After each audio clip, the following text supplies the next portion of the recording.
आज के इस वीडियो में हम कैबिनेट मिशन प्रत्यक्ष कार्रवाई दिवस और एटली घोषणा का अध्ययन करेंगे।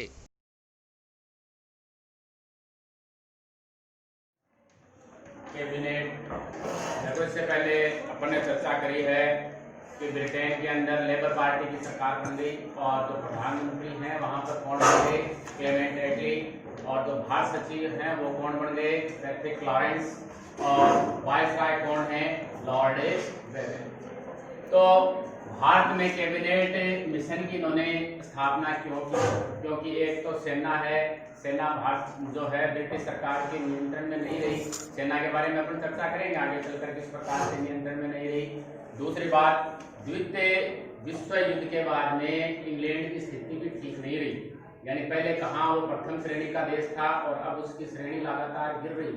इसके कारण भारत में जो संवैधानिक समस्या थी उसके हल करने के लिए जो ब्रिटेन का जो लेबर दल है वो भारत में एक संवैधानिक कमीशन की नियुक्ति करता है और उस कमीशन का नाम क्या है, कैबिनेट मिशन।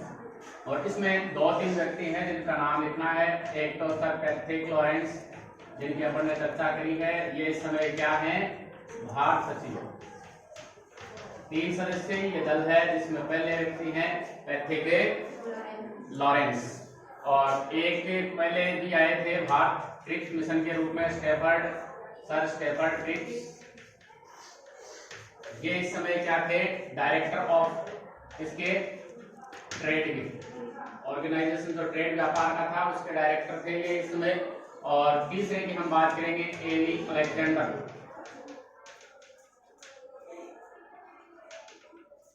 ये नौसेना के सचिव थे इस समय। इनके नेतृत्व के अंदर कैबिनेट मिशन बात आता है। अपन ने भारत छोड़ो आंदोलन पढ़ा था, अगस्त प्रस्ताव पढ़ा था, सुना था ना आपने अगस्त प्रस्ताव। इसके बारे में जवाहरलाल नेहरू ने क्या कहा, कोई न कोई जो भी आए हैं उनके बारे में, हर के बारे में कहा गया है। यहाँ भी एक कैबिनेट मिशन है, इसके बारे में भी ये पैट्रिक लॉरेंस कहेगा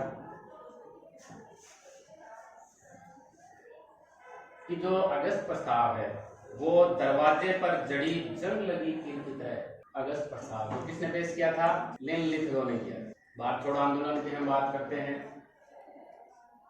भारत छोड़ो आंदोलन के समय भारतीयों पर किन का खतरा मंडरा रहा था, किन के आक्रमण का खतरा मंडरा रहा था, जापान आक्रमण करना चाह रहा था। ऐसी स्थिति में महात्मा गांधी ने कहा कि भाई यहाँ कोई संवैधानिक व्यवस्था तो उस समय शुरू नहीं हुई, संवैधानिक व्यवस्था की शुरुआत अब से होगी। इस कैबिनेट मिशन से संवैधानिक व्यवस्था की शुरुआत होगी। इससे पहले कोई संवैधानिक व्यवस्था की अब तक कोई भी शुरुआत नहीं हुई है। 35 का नियम जरूर बनाया, लेकिन वो सब कुछ अंग्रेजों के हाथ में है, भारतीयों के हाथ में नहीं है। अब भारतीयों के हाथ में जाएगा यहाँ से। तो महात्मा गांधी जब जापानी आक्रमण का खतरा हो जाता है तो वो कहते हैं कि भारत को वो ईश्वर के हाथ में छोड़ के चले जाए चाहिए, लेकिन चले जाए यहाँ से, क्योंकि अगर वो यहाँ पर रहेंगे तो किनका आक्रमण का खतरा रहेगा हमें। और हुआ भी, जापानियों ने अधिकार भी कर लिया था कहाँ किया, बताओ कहाँ किया है? बोलो, जो आप बोलोगे वो सही है, लेकिन आप बोलते तो नहीं हो। वो चंद्रशेखर आजाद ने कहा था ना कि अगर आप चाहो तो भगत सिंह को बचा सकते हो, लेकिन आप चाहते क्यों नहीं?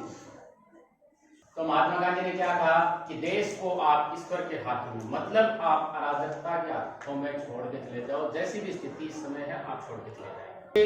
जो है पैट्रिक लॉरेंस यहाँ कहते हैं कि जो भारत में संविधान निर्माण करने की जो प्रक्रिया चल रही है, अगर हम उसमें सफल हो जाते हैं तो ये भारत के लिए नहीं, पूरे विश्व के शांति स्थापित करने के लिए ये बहुत बढ़िया उपाय है।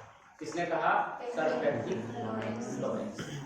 अब जो इन्होंने इसके अंदर, यानी ये जो कैबिनेट मिशन है ये 22 मार्च 1946 को यह बात करता है। और फिर ये चोटी के जो भी नेता हैं उनसे ये सभी से बात करता है, चाहे वो कांग्रेस है चाहे मुस्लिम लीग है, इन सभी से ये बात करने की कोशिश करते हैं। और बात करने के बाद में ये मई 1946 16 मई 1946 को ये जो कैबिनेट मिशन है उसका प्रस्ताव ये पेश कर देते हैं। अब ये कैबिनेट मिशन क्या था, लगभग रटे रटाई सी बातें होंगी कि इसके अंदर हम एक भारत संघ का निर्माण करेंगे, जिसके अंदर कौन होगा जी, जैसे रियासत होंगी और प्लस ब्रिटिश शासन प्रांत होंगे। एक हम इसके अंदर संविधान सभा की स्थापना करेंगे। संविधान सभा के बारे में हम विस्तृत रूप से चर्चा करेंगे। प्रांतों को पृथक रूप से समूह बनाने का अधिकार रहेगा।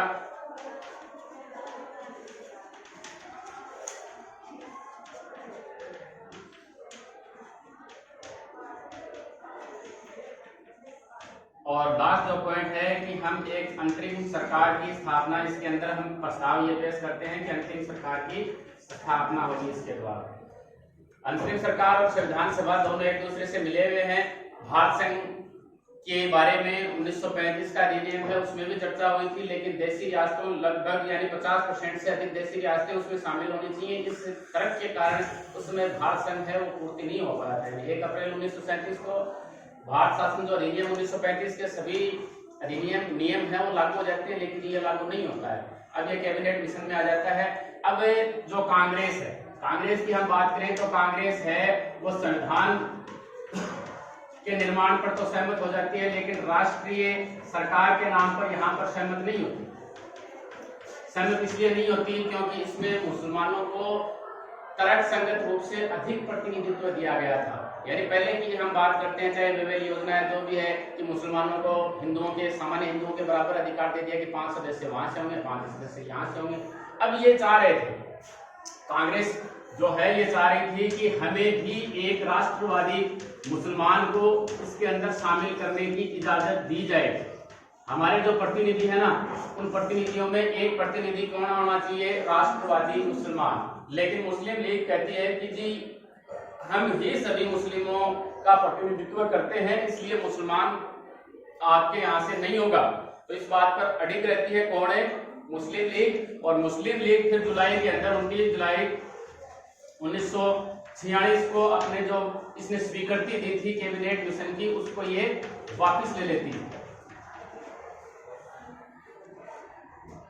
तो इस प्रकार से कैबिनेट मिशन है। और कैबिनेट मिशन के अंदर अगर आप बात करें तो प्रांतों का जो समूह बनाने का अधिकार है, इसमें ये सफल नहीं रहते हैं, लेकिन इसमें जरूर है संविधान सभा की हम बात करते हैं। इसके बाद में देखो चुनाव होंगे जुलाई अगस्त के अंदर।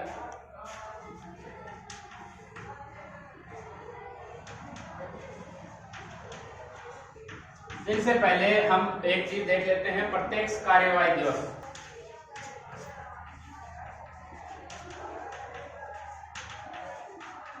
या सीधी कार्रवाई दिवस, एक ही बात है, आप यहाँ सीधी भी कर सकते हो। 16 अगस्त 1946 दिन भी निश्चित है। इसके अंदर क्या था ये, देखो मुसलमानों ने जब चुनाव में भाग लिया 1937 के चुनाव में, तो उन्हें सफलता नहीं मिली।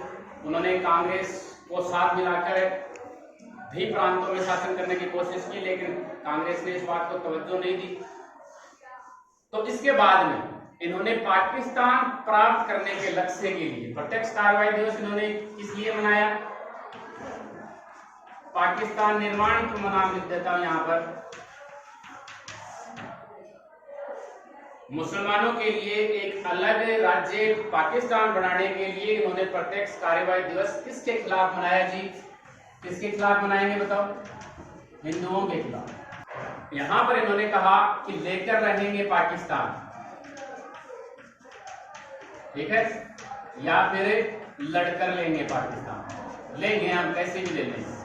तो इसके लिए ये क्या मनाते हैं, सीधी कार्रवाई दिवस या प्रत्यक्ष कार्रवाई दिवस। और इस दिन देखो इनकी सरकार थी बंगाल के अंदर, बंगाल में सुहरावर्दी सरकार थी।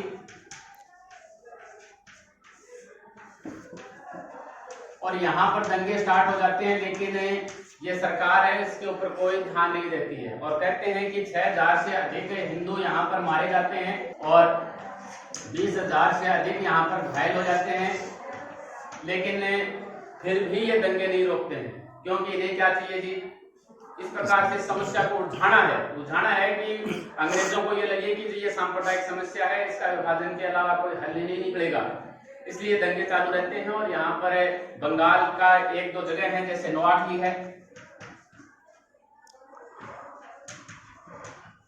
टिकटिड़ा है, यहाँ पर ये दंगे हैं वो सबसे ज्यादा रहते हैं। यहाँ पर असंख्य बिहारी जो मजदूर हैं उनका कत्ल किया जाता है। फिर यही दंगे फसाद हैं वो बिहार में पहुंच जाते हैं, संयुक्त प्रांत में पहुंच जाते हैं, गुजरात, मुंबई, वहां पर भी पहुंच जाते हैं और वहां पर मुसलमानों के साथ में फिर इस प्रकार से व्यवहार किया जाता है। तो ये प्रत्यक्ष कार्रवाई दिवस है। और इसके बारे में जो मौलाना आजाद हैं,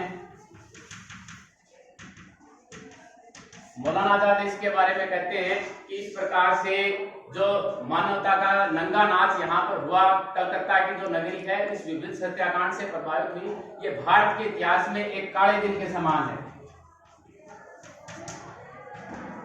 और फिर अगले एक साल तक इसी प्रकार का करते यहाँ पर चलता रहा, जब तक कि इस प्रकार से पाकिस्तान के बारे में अंतिम रूप से निर्णय नहीं कर लिया गया। अब हम एटली घोषणा, ये भी इसी के अनुरूप है। क्लेमेंट एटली इस समय क्या है जी, ब्रिटेन के प्रधानमंत्री हैं। जैसे ही वो प्रधानमंत्री बनते हैं या इससे पहले हम बात करें तो लेबर जो दल था, इनकी पार्टी कौन सी थी, लेबर पार्टी थी। और लेबर पार्टी ने अपने घोषणा पत्र, मैनिफेस्टो जानते हो ना, जो भी अपने बीजेपी कांग्रेस हैं वो चुनाव लड़ने से पहले एक घोषणा पत्र जारी करते हैं कि हम इस प्रकार से अगर चुनाव में विजयी रहते हैं तो हम ये सुधार कार्य इस प्रकार से करेंगे। तो क्लेमेंट एटली है, ये घोषणा पत्र जारी करता है कि अगर हम चुनाव में विजयी रहते हैं तो भारत के जो भी समस्या है उसका हम समाधान करेंगे। तो भारतीयों में इस प्रकार से कि जी अव्यवस्था, भारत में जो बदहाली की व्यवस्था हो रही थी, एक तो चीज ये थी। और दूसरी चीज कि जो क्लेमेंट एटली हैं कि यहाँ पर जो सेना है, सेना की हम बात करेंगे आगे, सेना भी विद्रोह पर उतार हो जाती है। दो तीन परिस्थितियां हम देखते हैं, आजाद हिंद फौज है वो विद्रोह कर रही है, एक हम देखेंगे नौसेना का विद्रोह, देख लिया था ना नौसेना का विद्रोह, तो वो भी इस प्रकार से हो जाते हैं। इस सभी को चीज को देखते हुए क्लेमेंट एटली है वो घोषणा करते हैं ब्रिटिश हाउस ऑफ कॉमन्स में, दो है ना उनके सदन, ब्रिटिश हाउस ऑफ कॉमन्स में ये घोषणा करते हैं 20 फरवरी को कि हम जून 1948 से पहले भारत को आजाद कर देंगे। एक दिन निश्चित कर देते हैं कि जून 1948 से पहले हम भारत को आजाद कर देंगे, एक तो ये कहते हैं। और इसके लिए ये लॉर्ड माउंटबेटन को वायसराय नियुक्त कर देते हैं कि भाई अभी तक वायसराय कौन है, लॉर्ड वेवेल, और इसके स्थान पर अब वायसराय बनने के लिए कौन जाएंगे, जो लॉर्ड वेवेल है।